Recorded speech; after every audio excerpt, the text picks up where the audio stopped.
Sooner or later, if you've spent $1 on marketing that wasn't yours, your boss is going to ask you one of two questions. What have you done for me lately? And how about doing a little bit more with less? These questions frame the concept of marketing return on investment, MROI. And there's a simple set of steps that you need to go through to prove and to report on how effective the investment you're making in marketing actually is. And it's way more than just about sales. Sales is important. And if you can track it one-to-one, fantastic. But if not, you need to build the case that what you're doing is having a positive impact. Otherwise, you risk getting your marketing budget cut, which isn't going to help sell your product or brand your product or organization. There are 5 big steps that most marketing return on investment reports, assessments go through. The first one is set measurable goals. Then we move to using multiple measurements. Then we agree on what's being counted. Then we beg, borrow, or steal. And then finally, we write for the right audience. Let's look at each of these in more detail. Every goal should begin with the prepositional phrase to accomplish something. That's how you write a goal. And what I like to think about is putting goals in 3 types of buckets. We call them addition, accounting, and attitude. Those are the types of measurements. So addition, what's that? That's how many of something has happened. How many people did we reach? How many people visited our website? How many minutes were they on the website? Whatever we can count in terms of a number would be addition. The second big area is accounting. That usually has something to do with money. How much did we spend to reach a particular prospect or customer? What was our conversion rate? What was the total cost of the program versus what we returned? Anything that has to do with money is accounting. And then finally, the third A, attitude, is typically done through survey research or other opinion type polls, but are we changing anybody's opinion? Are we growing awareness of the brand? Are we growing people's willingness to recommend our product or service? These are more attitude measures. Now, what else do we know about goals? Goals, to be effective, usually have a deadline, so we want to grow our market share by 3% by the end of the second fiscal quarter.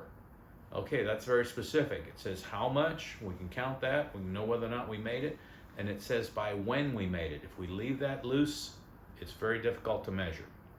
And then finally, once we set that up, then all of the details behind reaching that goal become the individual action plans. They're like mini goals. What are the 10 or 20 or 30 steps? Remember, if you put a spreadsheet together, what are all the little things you have to do to reach that particular goal? That's essentially what goal setting is. And so step 1 is we set measurable goals before we begin our assessment. Step 2 is we use multiple measurements. Instead of just one metric, we're trying to show a lot of metrics. And the example I like to use here is the idea of blood work. When you go to get your blood work, rarely does the physician just order one test. They might order a lipid panel or all different types of tests. And so what ends up happening is, through all of these tests, you can see, is the patient generally healthy? Are there a lot of things they're doing right that are in the normal or the good range? Or are they generally unhealthy? And so you're going to be a lot safer when you're doing your assessments if you use multiple measurements.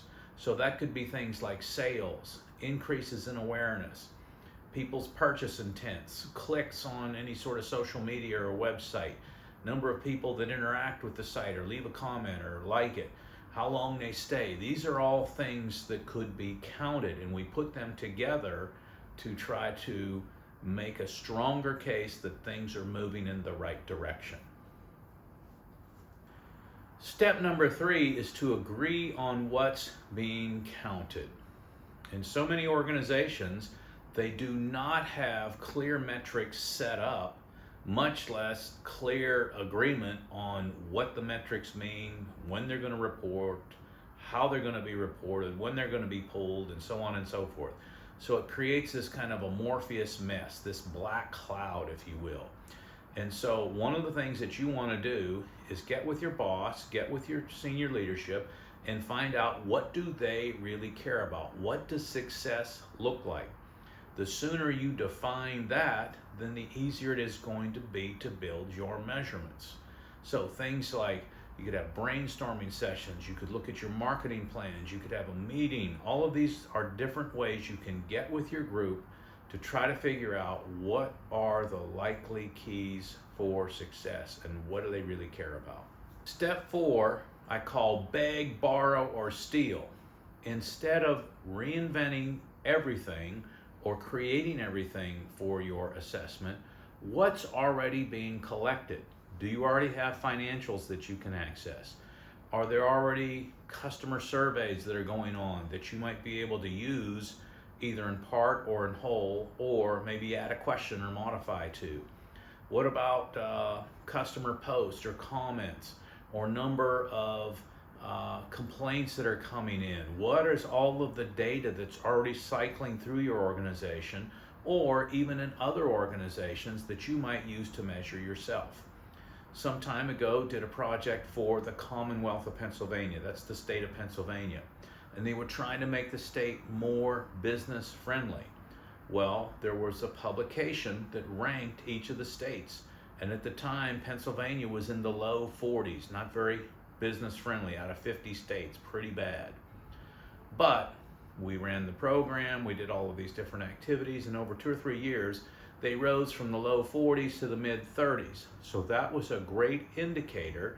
We didn't have to run that survey, somebody else was, but we were able to use that as one of our many metrics to prove that we're making a difference. So see what's out there first before you have to go create your own, because when you create your own, it's a lot of work. Step 5 is to write for the right audience. So you're doing all of these assessments. How do you communicate that? What do you report? Most of the ROI assessments I've been involved in fall in one of 2 categories. They either create a dashboard, which is some sort of Excel or similar document that shows trends. What's happening to people over time? Are we getting any better? Do we see an increase? What's the month-to-month or year-to-year comparison? That would be what's in a dashboard. And so that can be reported anything from daily to weekly to many organizations do something once a year. Then the other format is usually some sort of slide deck, such as a PowerPoint, where they highlight with a handful of graphs or charts what the different insights are. So you make basically a mini presentation. And so what we're looking for again is what's happening over time. So we want to write for the right audience. We don't want to have a 500-page report that nobody's going to read. Usually a key set of statistics, key indicators are what's enough for most organizations. So when your boss asks you, what have you done for me lately, and how about doing a little bit more with less, you shouldn't be surprised by that question.